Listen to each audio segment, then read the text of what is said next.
thought our guys played incredibly well in all facets of the game. Started with Will Sanders setting the tone for us, and just behind him, we just did so many things well. So really pleased with that effort. Mark, yesterday you were mentioning the bottom of the order was going to have to come through at least once. Will Tippett, I think, hitting $150 all year, and he gets a bases-loaded walk. Just how excited were you for him to be able to get that moment? Yeah, I mean, look, eight hits but 13 runs, and that inning was about as impressive an inning as I've seen for a team that preaches discipline and swinging at the right pitches. I just thought we did a tremendous job. That whole inning is with 2 strikes and 2 outs, it felt like, and we just kept grinding and grinding and grinding, and bottom of the order gave us a lift like we told them they would need to. So really pleased, all those guys down there. To your left, Colin. Mark, you mentioned Will tonight, but how big for him was it? Walks 2 in the first inning, gets out of that with just 1 run allowed. How big was that to get out of that jam and kind of settle in there? Yeah, I thought that was huge, Colin. I really do. You know, as crazy as it can sound, you know, sometimes getting out of the first inning like that can set the tone for the rest of the game. If he gives up a double in the gap and they score 4 there, it could be an entirely different ball game. The fact that he minimized the damage, which is something we talk about all the time, even when things aren't going your way, if you can somehow find a way to minimize damage, and only giving up 1 run in that situation was doing exactly that. And then from the rest of the game, it just felt like, you know, he was really, really good. Mark, a little bit similar to what Colin was asking, but with a guy like Will, obviously his stuff's great, and I know it's been a little bit up and down this year, but when he gets into moments like that, I mean, what is it that he's doing to get through that? I mean, is it something that he's just settling in? Is he finding a groove? I mean, it seemed like you said, a little bit early he was slow, yeah, and then kind of just rolled from there. Well, tonight the biggest difference was it was the best curveball he had all year. And he threw some sliders as well, but it was really the curveball that he was throwing for strikes, especially after the first inning, and it was a good one. It was a swing and miss pitch for the first time in a long time. The 10 strikeouts are indicative of that. You know, he hasn't had 10 strikeouts in 6 innings in a long time. So the curveball for me was the key. It allowed him to throw just enough fastballs to keep him off balance, but that was the big key tonight for sure. Hey, Coach. I didn't know Aaron was here tonight. Yeah, hey. Okay. You know, Braswell coming in here, obviously 3 doubles is a pretty good day, but it looked like, you know, the energy level that he brought on, is that a usual thing for him? Is he one of those energy guys that this team feeds off of? And also, what have you seen from his kind of offensive growth? Well, again, he's a guy that, you know, he's had some ups and downs this year. But when he's gotten opportunities, whether it was at Georgia to win a game for us, he's helped us win games. And tonight was his best night of the year, I would say. And we have a lot of energy guys. You know, we've got a lot of energy guys. Stone is one. Tippett is one when he plays. Messina is one behind the plate.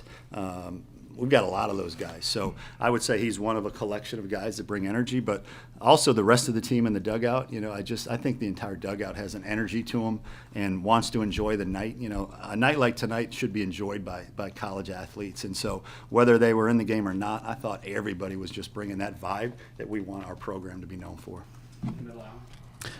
You waited out Sproat pretty well tonight. You got to Carter Holton in the first inning last week, Skeens the week before that. I guess what does it say about this team that kind of no matter who you get thrown at, what kind of aces, you're still able to just kind of stick with your identity? Well, it's just that identity. That's exactly the perfect word for it. That's what we are. We're a power team that will take our walks, that will grind pitchers.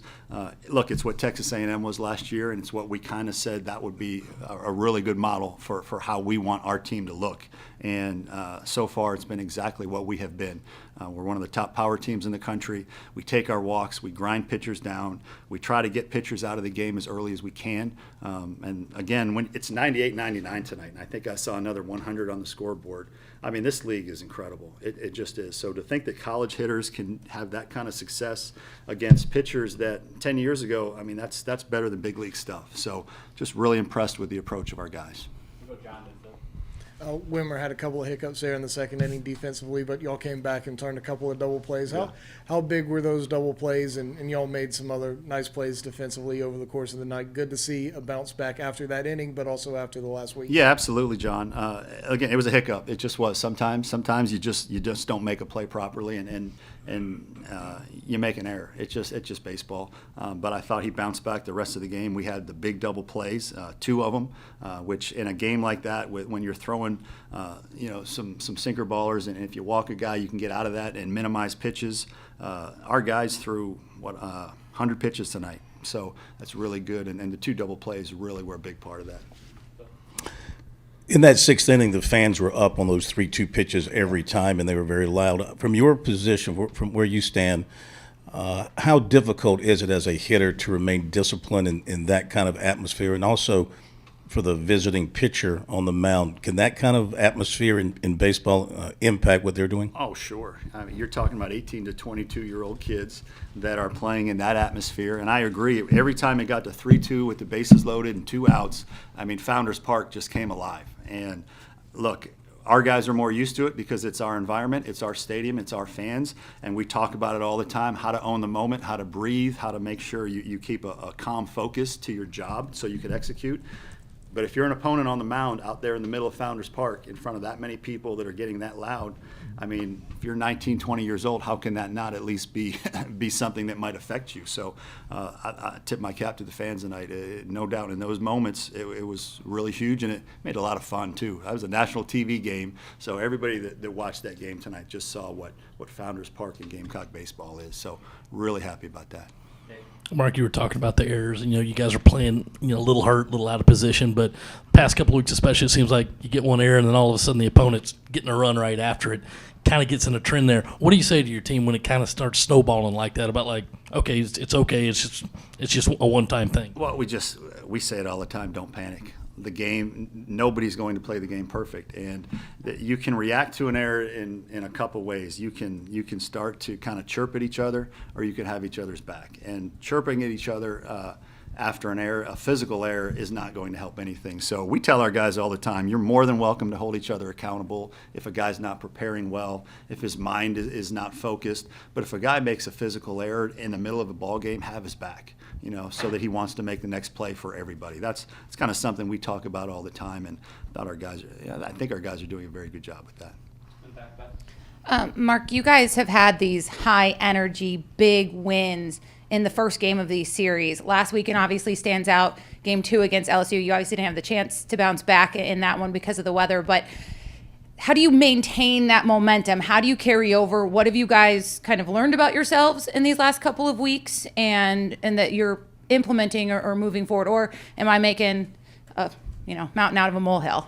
Well, in baseball, they say momentum is the next day's starting pitcher, and you're going to have a heck of a matchup tomorrow. I mean, they've got an absolute stud on the mound tomorrow, and we like our chances with Mahoney. So you're going to see another really good baseball game. And so you don't necessarily just try to create momentum for the next day. It's organic. It's natural. We want a big ball game. That will mean we have confidence going into tomorrow.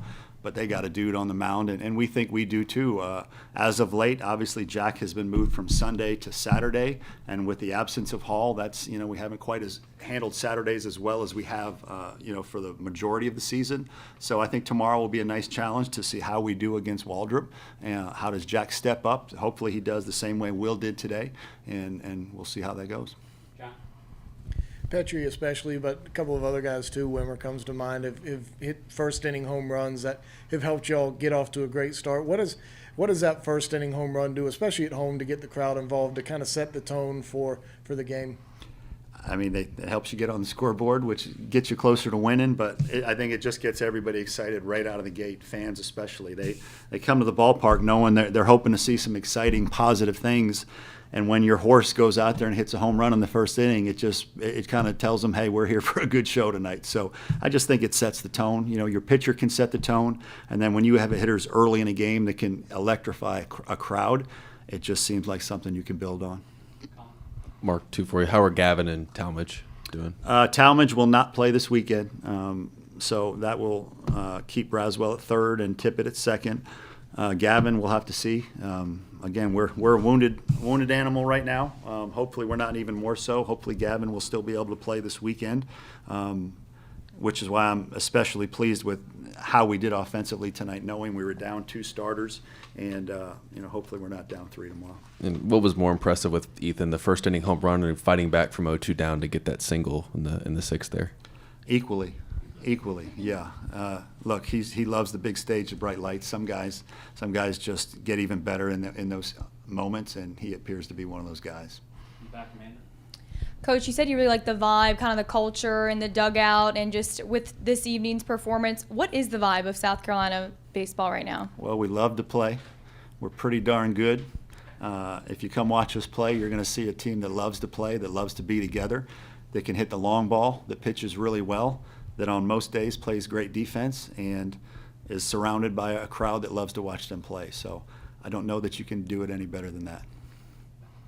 Mark, you've talked a lot about plate discipline and guys having good at bats, working walks, all of that. I mean, when you look at, I guess that sixth inning, you had a couple of guys in Evan and Will who had maybe hit their averages maybe aren't where you want them to be, but coming up, picking up those walks and keeping that thing going. I mean, what are you seeing from guys in those moments, and particularly that sixth inning, and especially guys like Evan and Will who maybe haven't maybe found as many holes? Yeah, of late? well, those guys are in there for the defense. Let's call a spade a spade. Those guys are in there for their defense, and whatever they do offensively becomes a bonus.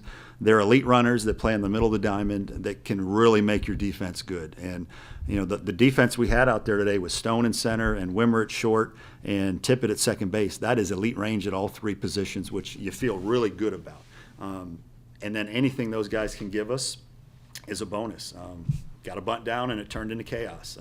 Stone had a sac fly. That stuff is just bonus. Generally, we'll probably get our offense from the top of the lineup, and those guys at the bottom need to play great defense, but when they give you a spark offensively, it makes for a night like tonight. All right, thank you. Ready? Okay.